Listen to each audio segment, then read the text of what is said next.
The first letter came in the spring, printed on thin official paper that crackled at the edges. I saw the university's heading and felt a premature flicker of hope brighten my mind, a foolish hope I wished I could extinguish.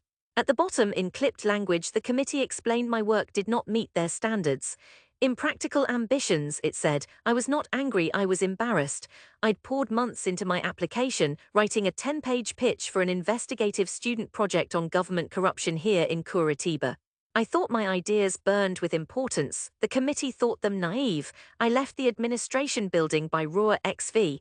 The mid-morning sun found no mercy for me. Orange jacaranda petals gathered in my hair and the breeze pressed cold against sweat beneath my arms. I walked home, no calls. The family group chat was silent on my account. My father's message from that morning hung there unread. Boa sought, but don't get your hopes up. My mother didn't message at all. My family thought my dream was ridiculous. My uncle Ricardo, over beer at a birthday, told me to learn a trade or teach. People like us, he gestured vaguely. We work, we get by. No one wants to read some kid's stories about things that aren't his business. My mother backed him up. Just be safe, she said. It looks dangerous, and who's going to want a journalist anyway? My younger sister, Carolina, would laugh and tell her friends, my brother thinks he's going to change Brazil with stories. He should try fixing potholes first. Even in private, their lack of faith grew bold. At dinner, the conversation swerved from politics when I spoke. On Sundays, my father began to leave early, not wanting to hear another explanation about exposing hidden truths. I was not brave enough to argue. Instead, I kept my thoughts tight inside, speech sharpening my jaw muscles, silence stiffening my posture. I got up each morning earlier than needed, poured coffee, and applied for other programs. I read about investigative journalism, stories from grand names abroad and quiet crusaders here at home. I imagined myself recording confessions with a trembling phone or typing revelations in a cramped rented room. But the city ground me down. During those days, Curitiba was not a city of inspiration, but a city of grey. Tram cables crisscrossed the sky, buses hissed at the corners, people moved by without looking up. The weather, always shifting, refused to commit. Sun, then a burst of icy rain, then clear again, as if even the sky was undecided about hope. As months passed, rejections multiplied until I stopped showing them to my family.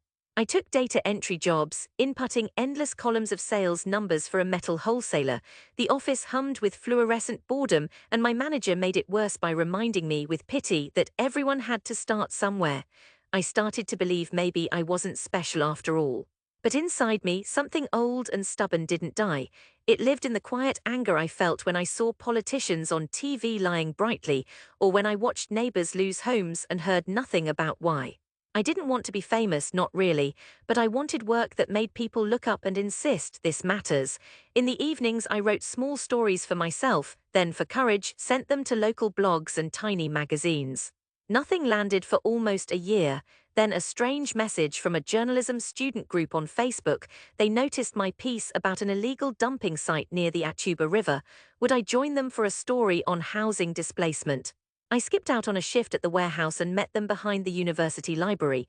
The team was scrappy, their equipment ancient, their curiosity ceaseless. For a week, we combed through records, canvassed door to door in Sitio Cercado, and interviewed families who told us how, overnight, the city marked their homes for destruction. I helped shape the piece and wrote key sections. We published online and it caught fire. A councilman retweeted it. Comments poured in, many skeptical, a few hate-filled, but some grateful. We were invited to film a nightly news segment. For the first time, my phone vibrated with praise, questions, and invitations rather than silence. When I forwarded the link to my family, no one said much, except for Carolina, who messaged dryly, "Finally something you can show off." Even then, my mother cautioned, "Don't push your luck. The world doesn't reward noisy boys." My father scrolled through photos of me hunched over a microphone but didn't look up. Their doubt was a second skin. Still, something was shifting. The pale light of recognition was almost enough. The story opened a door. With the team, I learned. I caught buses to the outskirts of Curitiba before dawn, clutched a battered notebook, and turned strangers into sources. I listened to old men unravel twisted histories at boticos and watched mothers fight back tears as bulldozers rolled onto their streets. Each piece took months, each publication hours of argument and polishing. Some nights I wanted to give up. I was shouted at by city clerks and threatened by shady businessmen, but after every published truth, I felt lighter, hungrier for more. I worked 2 jobs, data entry by day, stories by night. I paid for my own equipment, second-hand cameras, a scratchy voice recorder. 3 years passed. My student group dissolved, some members moved to Sao Paulo or left journalism altogether. I stayed, cultivating contacts in City Hall, cultivating patience.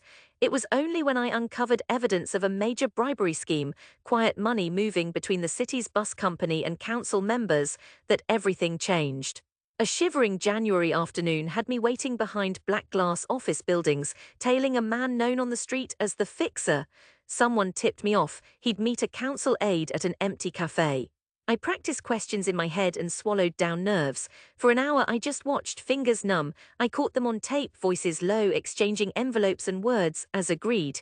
I trained myself to stay still, breathe slow, but afterward my hands shook so badly I could hardly hold the camera.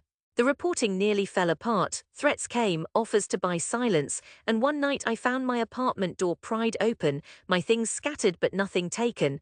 I wrote anyway, with the kind of clarity that only isolation brings. By the time we published, my name listed first for the first time, the police raided city council offices. My story ran, picked up by national outlets, and my byline glowed under TV studio lights. The months that followed blurred, filled with interviews, requests for comment, and the elusive wash of validation. Awards I never knew existed cited my name. Money came, a small grant, enough to move to a quieter part of town, enough to pay old debts. No one in my family could ignore the change. My mother at last started introducing me as the reporter at church. Yet their acceptance, even as their pride grew, felt brittle, as if they still suspected I'd fall. They smiled more but said less about dreams. Our home life was no warmer. My victories echoed off old walls. Tension curled inside me. When the University of Paraná, yes, the same one whose committee wrote my first rejection, called me back to speak at their journalism department, I felt nothing at first but a distant disbelief. My old advisor wanted me to run a seminar for students. I almost refused, suspecting a cruel joke, but their insistence was polite, even urgent. I returned to campus on a gusty autumn morning, passing the same bronze statues I'd once hurried by in shame. I wore my best jacket, still plain, not expensive, and carried a folder stuffed with printouts and notes. Around me, students crisscrossed the courtyard, busy but aimless, their laughter bouncing off tile and glass. Inside, everything was familiar, only smaller. The seminar room was bracketed by pale wooden desks. Windows faced the trees, golden leaves blowing hard against the panes. I recognized faces, one professor from my rejection committee, grey-haired and still stern, another now softened by time. My family came at their invitation, my father stiff in a pressed shirt, my mother clutching a borrowed handbag, Carolina already hunched over her phone. I began with stumbling nerves. I described my work, the initial indifference, the first stories, the risks, the late nights, the threats. Some students nodded, others looked skeptical. Sweat pooled under my collar. When I played the recording, the crucial evidence from the bus scheme cleaned up and audible, the room changed. The voices crackled from tinny speakers, a city official, unmistakable, murmuring quanto mais vocia esques mais vocia ganha, the more you forget, the more you earn. The room stilled, every eye drawn to mine. I showed photographs, the city's chief transport officer smiling beside the Fixer, both now indicted. I showed news clippings, emails sanitized now, and letters from families whose streets would no longer be bulldozed. Students fired questions about method, about safety, about despair and motivation. I answered as best I could, careful not to embellish failures or dangers. One asked if a single story could change anything, and the answer shuddered out of me. Maybe not everything, but something. Sometimes that's enough. When we finished, applause clattered against old walls, a raucous, undeniable sound. My family was in the crowd. My father met my gaze, something passed between us. Not pure pride, perhaps something more complicated. My mother wiped her eyes and this time did not look away. Carolina for once raised her head. In the hall after, the professors shook my hand. The head of the journalism program, who never replied to my first message years ago, said softly, "You made us rethink what counts as possible. Thank you for insisting." Out in the courtyard, camera flashes followed me. Students crowded around, notebooks open. I saw my uncle in the back, arms folded, mouth pinched, caught between skepticism and awe. Later, in the silent echo of the car ride home, my family began to talk. No mockery, no redirected silences. My father asked about methods and danger, his questions stiff but real. My mother told me she read every article, hiding clippings in a tin box in the kitchen. Carolina replayed the recording on her phone and for maybe the first time asked if I'd let her visit the newsroom. The city hadn't changed, not really. Trams still groaned along Avenida Seat, rain fell in hard, short bursts, people hurried through their old routines. But I was different. Rejection was not a stone in my throat anymore. I carried its memory, but it had become the grit that sharpened my resolve. One night I stood outside our apartment, feeling the bite of Curitiba's chilled wind, and called the student who'd first invited me into this fieldwork years ago. She remembered me, laughed about our nervous first interviews, and asked, "Do you feel like you made it?" I thought about expectations, the way they warp and shrink over time, the way families' laughter can cut deeper than outright anger. Making it, I said, means you just keep going, and sometimes you get to come home and show them you weren't ridiculous after all. We climbed the steps together. My sister, for once, didn't walk ahead. At the door, my mother pressed her cheek to mine. My father held out the newspaper, folded to the page with my latest story.